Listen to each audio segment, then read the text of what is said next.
kita selalu dalam perlindungan Allah dan selalu diberikan keberkahan dan hati yang penuh ketenangan.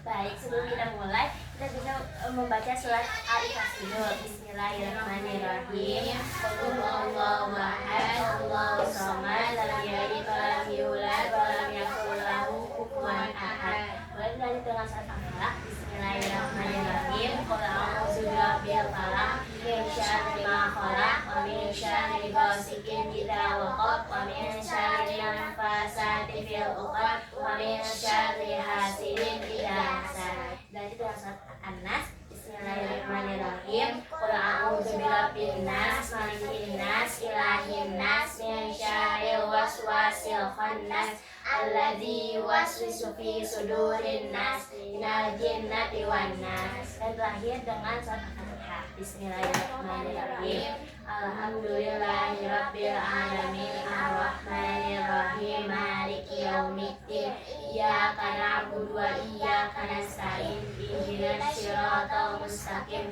siratal ladzina an'amta 'alaihim ghairil maghdubi 'alaihim waladdallin.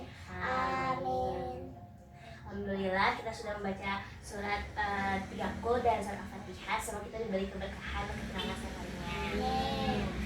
Salawat serta salam untuk Nabi Muhammad SAW, tak lupa dengan keluarganya dan kerabatnya. Teman, pasti kita ingin mempunyai hati yang penuh dan tenang, penuh keberkahan, dan dijauhi dari keributan, ya kan? Nah, dengan itu kita bisa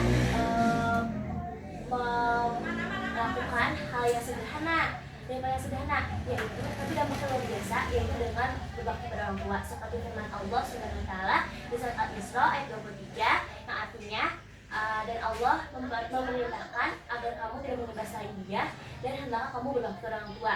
Nah, surat ini sangat menegaskan bahwa orang tua ini sangat amalan yang habis sholat, kayak diperintahkan kamu suruh menyembah Allah lalu berbakti pada orang tua, berarti amalannya sangat tinggi kan.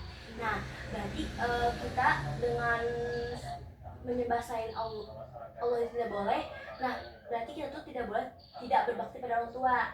Nah, dengan berbakti pada orang tua ini bisa dilakukan dengan hal kecil, contohnya dengan membantu orang tua, yaitu dengan menjemur baju, membantu ia memasak, atau mendengarkan dia cerita tuh. Dan ada hadis juga yang mengatakan, boleh dibaca? Boleh. Bismillahirrahmanirrahim. Ridho Rabbi fi ridho walidi wa sakhatur Rabbi fi sakhatil walid. Artinya belajar dari Pak? Ridho Allah tergantung pada ridho orang tua, dan murka Allah tergantung pada murka orang tua. Hadis riwayat ya, Masya Allah. Nah, di situ ridho Allah tergantung pada ridho orang tua. Berarti jika orang tua tidak meridhoi kita melakukan sesuatu, kita tidak akan mempunyai ridho Allah. Nah, jadi kita tuh harus berbakti orang tua karena agar mendapatkan ridho Allah dengan lewat ridho orang tua. Dan murka Allah tergantung pada murka orang tua. Nah, berarti kalau anaknya durhaka, pasti orang tua akan murka kan. Tapi orang tua sangat baik, tetap mendoakan anak-anaknya. Tetapi dengan ini kita harus berbakti kepada orang tua, nggak boleh marah-marah. Kalau ade sholat, udah dulu, nggak boleh gitu. Kayak marah-marah gimana dede Pak? Enggak kan, nggak pernah marah-marah? Enggak. Oke. Nah hadis ini tuh sangat mempertegaskan kan bahwa ridho orang tua dan murka orang tua itu sangat ridho Allah itu sangat bergantung kepada ridho orang tua, dan murka Allah sangat tergantung pada murka orang tua. Dengan itu kita harus berbakti pada orang tua dengan hal kecil seperti ta'abdu tadi udah selalu gitu. Boleh kalau ada yang tanyain? Boleh, saya mau nanya. Boleh. Bagaimana jika misalnya orang tuanya melakukan kita perbuatan yang bertentangan dengan agama Allah, apakah kita harus tetap mengikutinya atau gimana? Siap, pertanyaannya sangat bagus sekali. Kita ada jawab ya. Jadi kalau ada orang tua yang seperti itu, kita bisa menolaknya dengan sopan, seperti maaf ya Pak atau Bu, saya tidak bisa melakukan itu karena itu perbuatannya tidak baik. dan melarang agamanya Allah gitu. Nah, terus kalau misalnya ibu masih nolak juga, bisa ada lebih sopan lagi. Terus misalnya disuruh melakukannya esok hari atau dekat hari, kamu bisa langsung mendoakan dalam hati, ya Allah, mama saya atau bapak saya tolong kembali ke jalan yang lurus gitu. Kita dengan berbakti pada orang tua tuh tidak harus hanya dengan perbuatan saja, tapi bisa dengan perkataan ataupun dalam doa. Seperti berdoakan. Gimana doa untuk kedua orang tua kita saat kita berdoa di sholat biasanya? Bismillahirrahmanirrahim. Allahumma ghfirli wali walidayya warhamhuma kama rabbayani shaghira. Artinya siapa?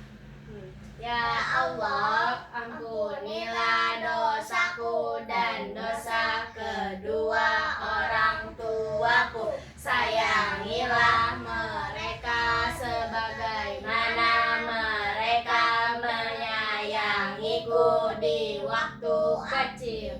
Nah, ataupun dalam doa seperti berdoakannya dengan tahu baca doa kepada orang tua, kepada Allah, doanya gimana? Kepada Allah. Iya, doanya gimana? Allahumma gfirli Wali walidayya warhamhuma kama rabbayani shaghira. Makasih. sama-sama. Ada yang lagi gak? Ya, cukup. Nah, dari mulai hari ini, sekarang juga, nih aku pulang dari sini, kita bisa, harus berbakti pada orang tua dengan hal kecil. Dengan misalnya mama lagi nyapu nih, kita lagi main HP. Oh iya, mama lagi nyapu, kita bantuin. Mama mau dibantu gak? Siapa tahu mama kelelahan, ya kan? Oke. Nah terus berarti, ayolah kita berbakti pada orang tua, oke? Oke. Nah, kurang lebih mohon maaf. Sekian dari ceramah hari ini. Semoga bermanfaat. Kita diberi hati yang berkah dan bersinar. Amin ya rabbal alamin. Bismillahirrahmanirrahim. Astagfirullahaladzim. Subhanaka Allahumma wa bihamdika asyhadu an la ilaha illa anta astaghfiruka wa atubu ilaik. Alhamdulillah. Terima kasih sudah datang. Assalamualaikum warahmatullahi wabarakatuh. Waalaikumsalam warahmatullahi wabarakatuh. Dadah.